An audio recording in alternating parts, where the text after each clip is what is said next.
Thank you so much for staying tuned to this channel. If you just joined us, this is TMI Sunday's edition. We're taking a look at President Buhari's administration review, setting an agenda for the incoming president, Asiwaju Bola Ahmed Tinubu. You heard my first panelists when they were giving the scores. One said he was going to score this administration 1%. I was like, one? Said yes, he gave reasons for that. The other one said it's 40%. He also gave reasons for that, why Anakwem Banefo said it's 1%. The back the practical aspect of their experience in this country in the leadership of President Muhammadu Buhari. Let's see, we're going to have that panelists here with me in the studio. I'd like to start my introduction by introducing a Labour devotee, once a Labour devotee, always a Labour devotee, the Vice Chairman, Nigerian Labour Congress, one time and of course, one time also former Secretary of Culture, right? Join me to welcome Bashir Kadiri. Welcome to TMI's edition. I appreciate your comments, sir. Thank you, Wilson. It's my pleasure being here. Nigeria will be great again. I say a big amen to that. A big amen to that. Well, this other man I really want to introduce, been like, aging, just to disappear, went up and totally, almost a year. Stanley Osaze, a very vibrant youth, a politician and entrepreneur. I said I should call him Osakunu Kodi, right? Yes, it's been a while. I had you here on set. Welcome back. Welcome back. Thank you very much. Welcome back. Let me start off with you, comrade. You heard the analysis. They spoke of comparing the achievements, and of course, I want to use the word right now, failures. I don't want to use the adjective monumental failures of this administration. From my own point of view, what do you feel about the analysis, talking about the analysis of the first panelists? Well, I watched them, and I think they were extremely emotional. And emotions don't give sound disposition. Many a time, that's the error we make as Nigerians. And because of emotions, we run into another trouble because we are too emotional. It is important that when we are doing analysis, we do some level of reasoning without giving emotion a space to govern our sense of judgment. I agree that as human beings, we are emotional. We're an emotional element. We have all emotions in us. But managing them makes us different from each other. Taking clearly, yes, the expectations were not what came up, manifested. Don't forget that this government came as a function of a mixed match.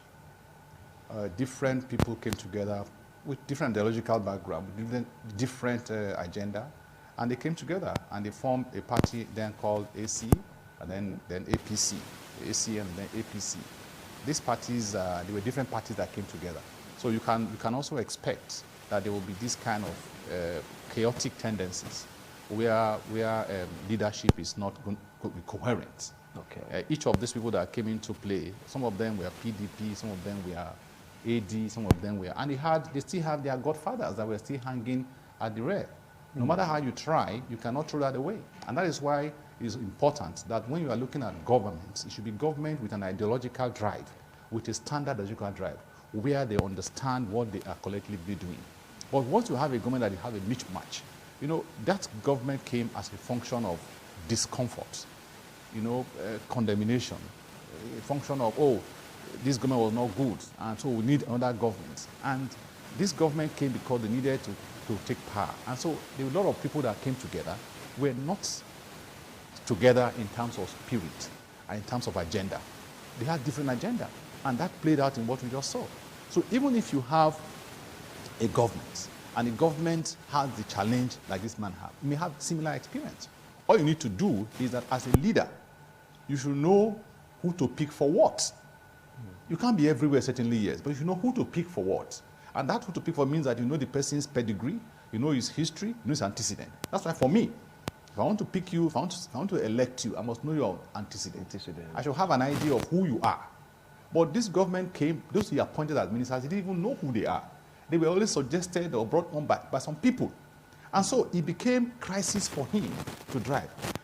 Like I said, I'm not a fan of Buhari. No, I'm not a fan of politicians generally. I'm not a fan of politicians because many things that happen among politicians, there are things you cannot explain. Some of them are things that they are crazy things you can think of. But the truth is that this particular government suffered the fate of a combination of people who do not believe in the same ideology. They all came together because they want power, not because they believe in ideology. Okay. And so until we have government that runs by ideology, look at where we are going to now. Even the ones that have been contesting recently again, we have similar experience. Some of them came as a result of magical, sudden breakout. Hey, want to be on. I mean, let's us Nigerians think. All right. We cannot continue to do this fire brigade tendency. 6 months before somebody is coming on, but everybody is gathering and everybody is saying, let us go. Even those who don't even know what is happening, they say we are part of it. And everybody is moving like a train. Let us be careful. Because where we are going tonight, if we are not careful, we may be talking the same story over and over again. Okay. And I will advise the coming president to be more careful. And his experience should be what he will learn from what he saw yesterday. Because what makes life interesting is not how much you have your what do you call it, your hiccups, but it's how much you understood what happened yesterday to make today a better one for a better future. I'll come back to you. Stan, yes, you were a youth, you were in this country, at least you are also in the streets. I believe that you have this first-hand information of the pulse of the people in the street. What do you have to say about this administration? First and foremost, I know we are all humans, but the truth of the matter is the Buhari administration came in as a result of the fact that they gave ambiguous promises that they, on their own, cannot be able to identify. So at the end of the day, they are now met with what they never envisaged before they got into power. As of today, you have people with different views and opinions according to what my co-panelists have just said. And believe you me, that actually affected, because you don't know the people you are bringing into the scheme of things. You don't even know their background. You don't even have any business with them. But for the fact that you want to ensure that you settle all party interests that came together to achieve a specific goal, then that's okay, let's bring it in. So to me, if we have to consider the Buhari administration as that of then President Olusegun Obasanjo, who consolidated the democracy. APC just came into play. The president has to come in to ensure that they stabilize the system. You must not expect a true fiscal development in such scenario or situation. But whichever way, the next administration that is coming in is already having a template. So there is no way the next administration will now give us excuse to say it was because of this or that. But beyond what we've just analyzed, we also agree to the fact that the president in himself, as an individual, tried in some aspects. Let me give a classical example. I'm not here to sing his praises. You know my political orientation. But the fact must be said. There are, let's look at the oil derivation forward. Even a president from the South never paid it to those states, but the president did. What about, there are so many great areas that we must look into. So to me, I strongly believe that even if we know that the administration have not performed in some area, let us not just rule it out in totality that the man failed woefully. I want to state clearly again. Do you know or are you aware that under Buhari administration that we are complaining about, the majority of Nigerian bought vehicles? Under the same administration, there are so many persons that have been skyrocketed. But the truth of the matter is we are looking at it holistically. What is the average poorness of the poor feeling? I strongly believe that the only way we can meet up to expectations as a people is for us to at least agree and commend those who have tried a little bit. Because you cannot just expect a human being to address all the problems that we are facing. But whichever way, if I want to say score the administration, this is not to say that I'm embellishing the administration, or to say that the administration tried its best in respect to meeting up with percentage, and let's say 90%. No. For me, if I want to score the administration, I'll give them below 40%. But let us not just rule it as totality that they just failed woefully, that nothing was achieved. All right, below 40%. Okay, I don't want to put you on that spot, sir. So let's look percentage. Let's take a look at the incoming administration setting an agenda for Asiwaju Bola Ahmed Tinubu. Tomorrow, this administration will fold up completely, and the new chapter with a new administration will be opened up. What do you think, or what do you want to suggest this man should focus on first? Don't forget the mantra of this administration. Change. Majorly fighting against corruption. People may just have different views and opinion about the fight against corruption, but you as a Nigerian, where do you think Tinubu should start from? Well, let me thank you. First, I want to mention that no government can have 100%, and none of them can have 70%. in the last 21 years or thereabout democracy. There's none. So let nobody be in the illusion. Second is that in terms of policy structure, a lot of policies came up from this government that we cannot run away from. The young men can now go for offices without any fear of addiction because the law gives them space. Not too young to run. That was a law. Now, we don't take that as serious because some of us are not involved. But if you look at it critically, that is an issue. Of course, taking it from the point of development, I also want to agree that, yes, the man may have been in serious crisis in taking drive, but you cannot take away from the fact that even our own brothers from the south, I look at Nigeria now from north and south, they didn't do what this man did for the people of the Anambra. For many years, Anambra, we were using that one bridge, and when that bridge is blocked, everybody is waiting to see how we'll go ahead. But now we had a Niger bridge. Look at the east-west road. That work had begun on that road. We had a brother who was there for 6 years. 6 years. I mean, 6 good years as president. For the first time in our history, a man from South is becoming president. And that road was abandoned. Even the road to his own community was abandoned. And I expected that we should be beginning to talk about these realities. Like I said, a man you don't like his face, please, when you see him, don't close your eyes. Look at him. If you close your eyes, you will jam the wall. And the man will go freely and be happy. So you better be careful how you condemn people because you are in a hurry. Because today is his turn. Tomorrow can be your turn. Your sense of judgment of people will be part of the judgment they're going to give to you too. They will remind you that you said John was not good. What have you done yourself? That's why we must be careful as human beings on how we draw line and draw conclusion on people. No matter how bad the person is, sit back and imagine what can I benefit from that person. And that brings me to the issue of what will Tinubu do? Tinubu, life is a school. And every day we are learning. Yeah. No school is as sound as life, no matter how you try. With a PhD holder, you cannot claim you're a superstar. Some people PhD holder and professor, some of them even fight in the streets. Some of them fight their students in the class. Some of them make all kinds of estimations. Some sell marks. Some sell some print papers for their students. Some do all kinds of things. So it does not make you sound morally, except that you choose to be morally outstanding. So what I'm trying to see here is that Tinubu should recognize that yesterday is already a passing moment. Yesterday had gone. Today is a passing moment. Tomorrow is minor expectations. All of us are expecting something different from him. He has an antecedent that he had built on, which a lot of people say is okay, well, that antecedent can be something we can refer to. He had a state where he had also run. And we can say, okay, let's just look at that state that he ran. Oh, yes, there's something we can look at and see how it works today. Today, we're having a refinery, and the man refinery there said it was what the man said that made him a refinery in Lagos State. These are the things that are critical. And I think we needed to look at some of these antecedents and to ask him to try and see how he can make Nigeria a production society. A production society. And not a consumer society, where everything comes, even debts, rubbish, garbage from other countries are sent here and they say they are new things when they are second-hand goods. Many years ago when I was growing as a young man, you buy a new car from Nigeria. Pan was here. You go to Pan and buy a new car, Kaduna. You drive the car down to your place. New one, not second-hand, new one. And then you realize that was a step. IBM was in Nigeria. They had left. We have several companies in Nigeria, even Leventis, them Kingsway, they were all in Nigeria. And today, Nigeria is now a place people stand by the door and start peeping and see whether is anybody still remaining there. This country must come back again. And so, Tinubu has a responsibility. One, he had learned from his school.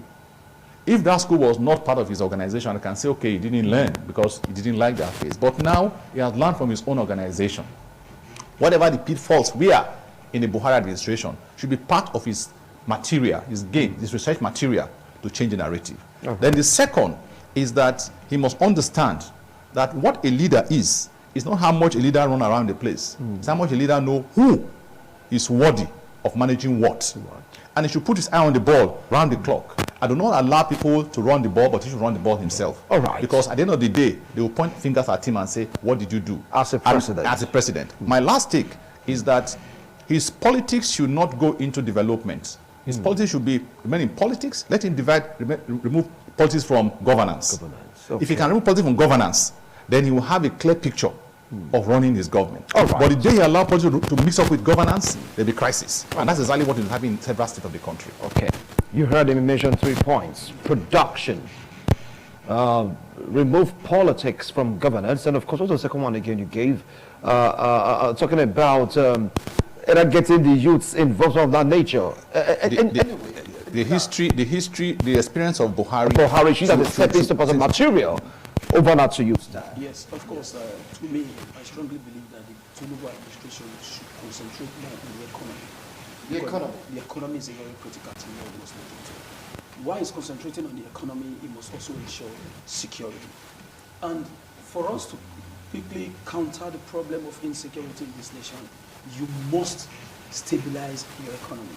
Because the economy will act as a tool to bring down the level of insecurity that we have in some critical areas like the IPOB or the governments, and this case may be in the east, that the Boko Haram in the northeast, and the other name again, these other herdsmen and others. So the government of Tinubu must make sure that they look at the economy critically. And how would they boost this economy? First, they must ensure the production part of it, which simply means that so many youths in the country must be engaged in the scheme of things. And the only panacea to achieve all that is to ensure that politics actually is not married with governance or true administration. Because if the government must also succeed, an enabling environment must be created for everybody to have a free will and a well sense of belonging.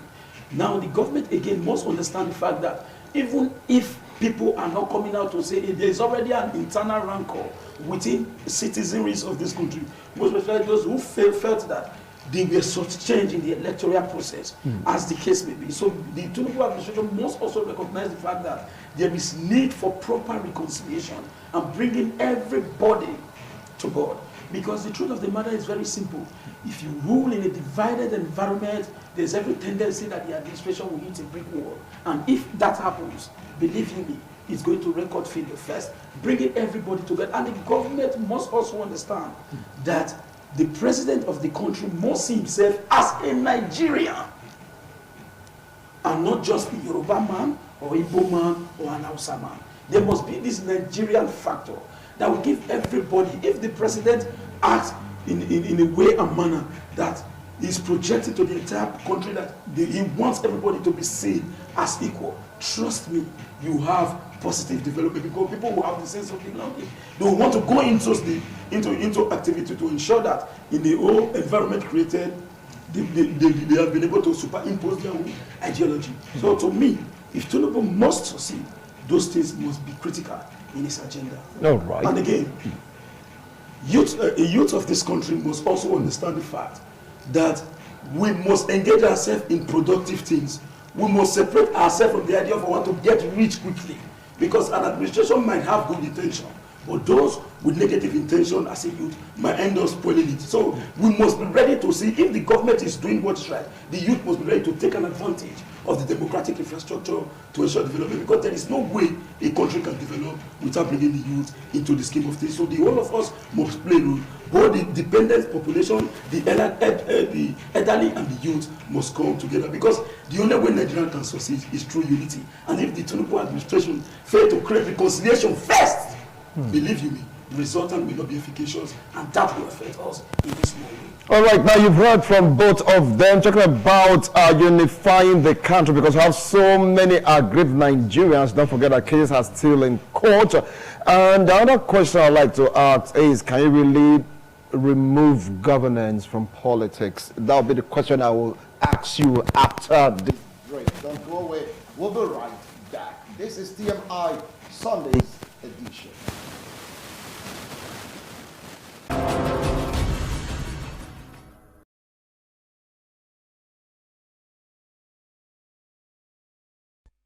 Thank you so much for staying tuned. We are now at the end of today's edition of This Morning on ITV, setting an agenda for the incoming president, Asiwaju Bola Ahmed Tinubu.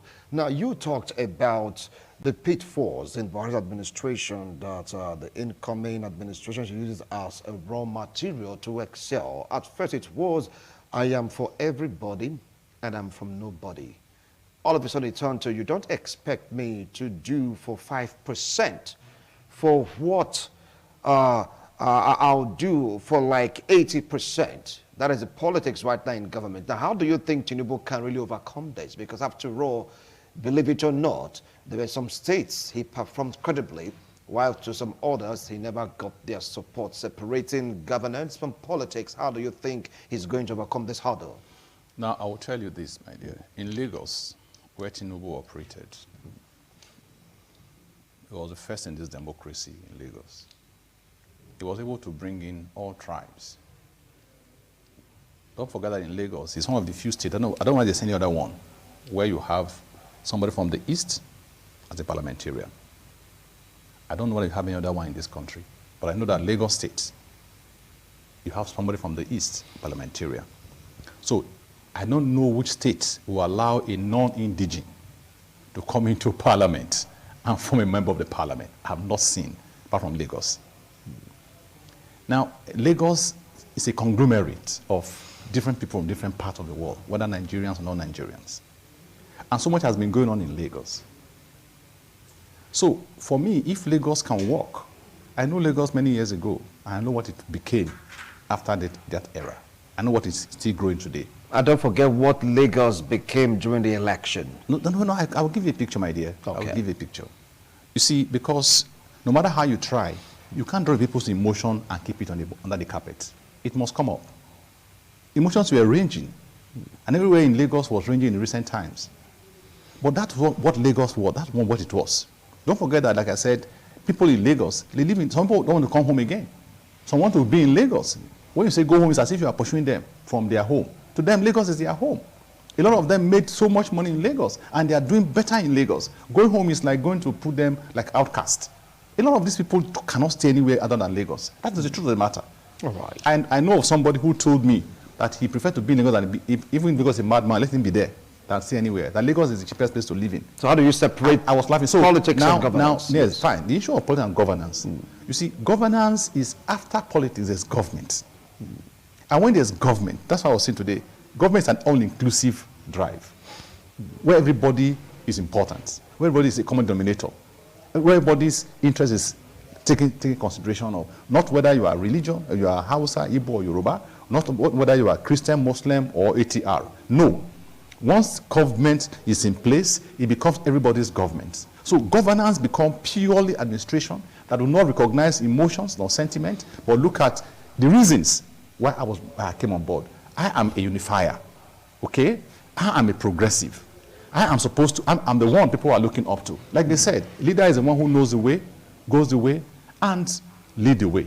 So, if you are a leader, by all standards, you must be in governance and not in politics. Politics, right. Yes, politics is before government. Once you are elected as governor or president, the story of political thinking on tribal definition is over. Okay. It is now the business of everybody and you and everybody. Everybody. Okay. Stan, do you share his view? First and foremost, we should also know that it should be all about governance of equity. Everybody will be involved. There will be no favoritism. Because now you want to select ministers. We know you have members of a political party. But you, within you, you know that somebody somewhere in that state is very, very, very extremely competent to achieve the goal and objective, the overall goal of the Nigerian dream. But because of the fact that that person is not a politician or is not a member of your political party, you deprive Nigerians from getting or tapping from the expertise of such individual. So if the Tinubu administration must succeed, separating politics in that manner, allowing competent people to come in to run a government that will better the lives of the ragtags in our society. Everybody deserves the right to benefit in a political setting. The elections are over. Emotions are high. But there are umpires saddled with responsibility to ensure that peace prevails and to also ensure that the result of the elections reflects itself. Even if the electoral umpire refuses to actually give what is expected, it is expected of Nigerians to keep calm, allow the judiciary to do their job, while we focus on administration. Then if there is change in respect to the pronouncement of the judiciary, we'll follow straight to and so. But for now, there is an existing administration that wants to commence. Such an administration must be willing to bring everybody to board.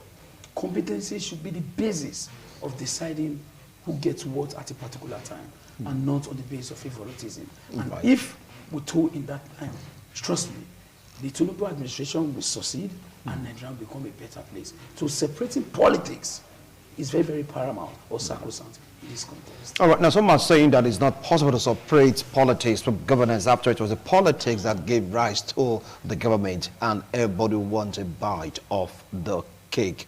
That is aside.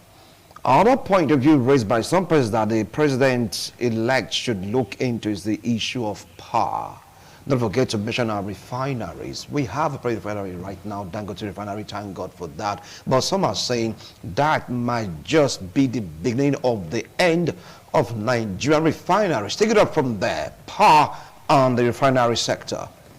Well, or let's say the oil sector, rather. Yeah, today we're on TV, so we need to be precise.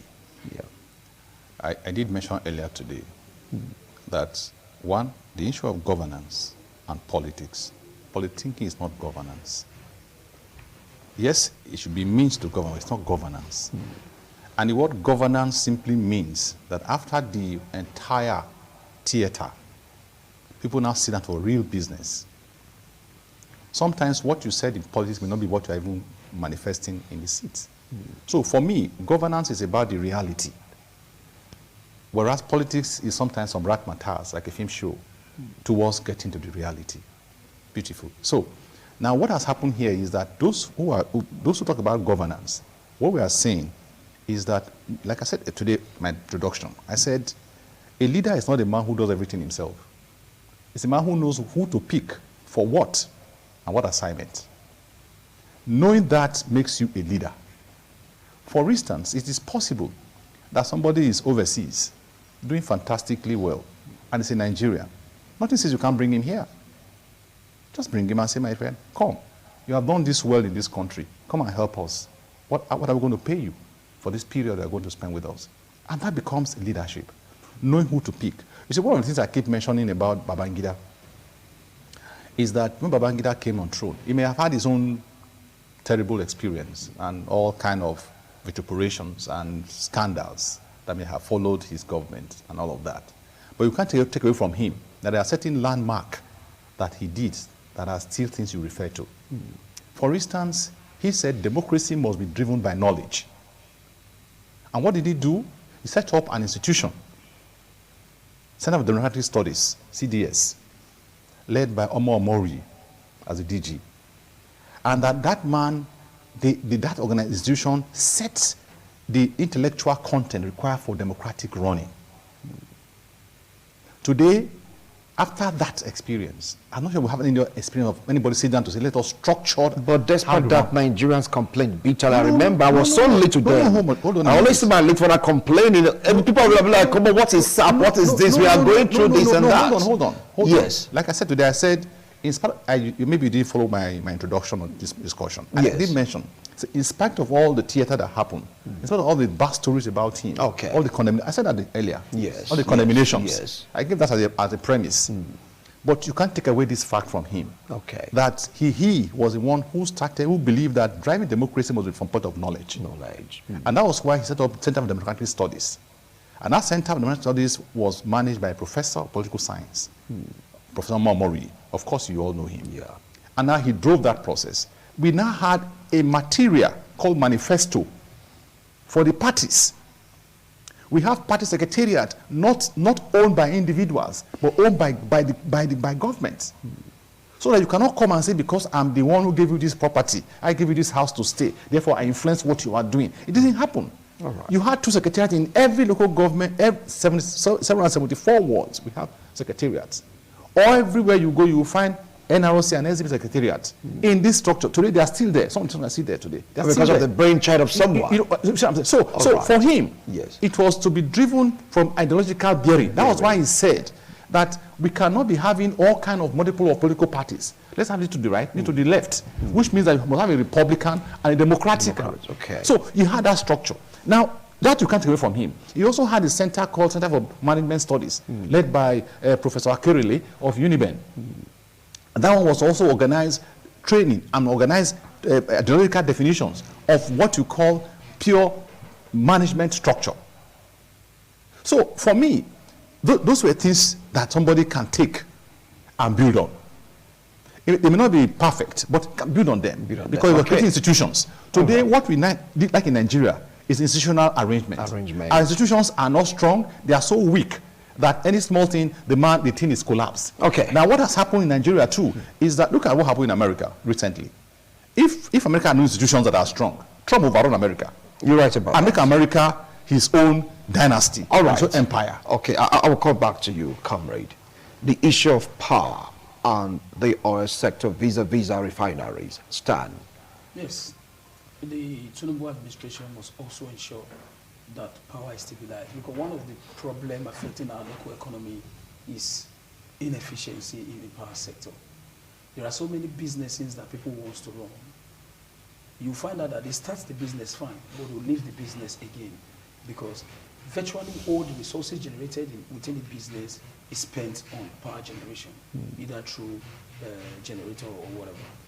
And person who invested in such business, who at the end of the day left the business, believe you me, you might see that business as a little business, but it's going to affect the economy, because there are some persons who are benefiting from that business at that particular time. So the government must make sure that the power sector is well organized. And individuals should be as well given opportunity who can actually generate power to come into the system to generate power. And that is why, to some extent, we must as well commend the president, the president now, yes, I'm correct, President Muhammadu Buhari, because he signed a law that allows states within an area that has a power generation to generate electricity. But let's see if that will actually So that's a plus to this administration. Yes. Let's see if that will actually manifest in the scheme of things. Now, beyond that, let's look at the oil sector and our refinery. Believe you me, we need the Dangote refinery very well, very important. But at least our own local refinery must be built, because when you have competition in the environment, the masses will benefit immensely. Because the focal point of all our activity right now centers on the interest of the masses. Because if government is performing in isolation and people are not benefiting from the performance of such government, believe you me, those who are scoring below zero will say yes, below zero, because people did not benefit. Even when we are having physical jamborees on television showing physical development that people cannot have access to. So I think the refinery must be built, must be refixed. Those that needed to be rehabilitated must be rehabilitated so that it functions. Now, you also agree to the fact that we are spending billions of naira to bring in. We have the crude here. We take the crude out. They will refine it. You know that alone is a monumental corruption. It is a fact. And we also agree to the fact that this administration promised Nigeria that they are going to kill corruption. I see no reason why that particular issue has not been killed. So whichever way, the refinery must be built. The government must focus on the power sector. I think if this is achieved, Nigeria will be okay. All right, now, gentlemen, our time is up. 1 minute each. What advice do you want this administration to start off with? After all, the government of Suwaju Bola Ahmed Tinubu will start off tomorrow formally. 1 minute each. Come on, sir. Yeah, my own is that I will tell Tinubu to be focused. He should not allow some of these items to distract attention. He has a job in his hands. The ball is rolling. He should put his eye on the ball, because people will ask him questions at the end of his tenure. What did you achieve? So the time to start is now. It is not the story at the middle. It is now. I understand that he also knew what has transpired in the last couple of years in this administration.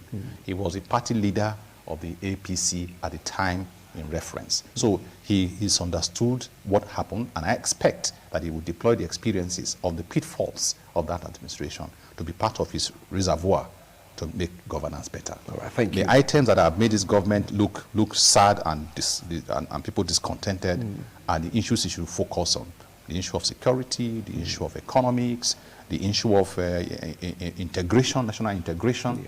These are the issues he should focus himself on. And if the economy is productive, there will be less crisis on top. And when there's less crisis on top, government will have less trouble, and everybody will be comfortable. Because All if there's production, everybody knows that I can do something. Thank you. Now, Lagos currently have some private power that they generate, and that they run Lagos. So there's nothing says that we cannot Thank have you in our country. Thank you so much, comrade. I appreciate a wonderful analysis. Stand 1 minute. Tinubu must look into the security agencies with special focus on the military.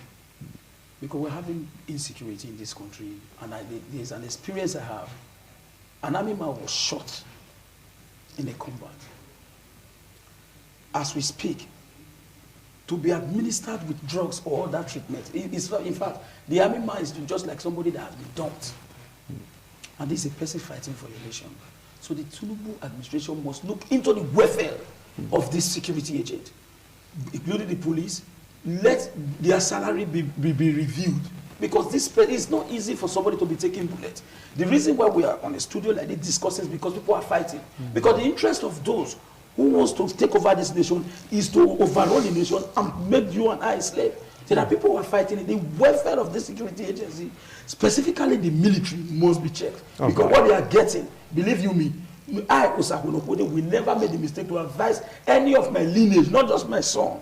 I said my lineage to participate in the military because these persons are suffering. So government must look into that if we must achieve zero insecurity. Thank you so much, gentlemen. I appreciate a wonderful analysis. Tomorrow, the ICME administration will start off formally. Set agenda. We assess the format. Okay, fine. Still, this administration tomorrow is going to hand over the position of Muhammadu Buhari. You heard their scorecard, and now talking about Asiwaju Bola Ahmed Tinubu, what he should fine-tune to make Nigeria better. After all, the mantra is renewed hope.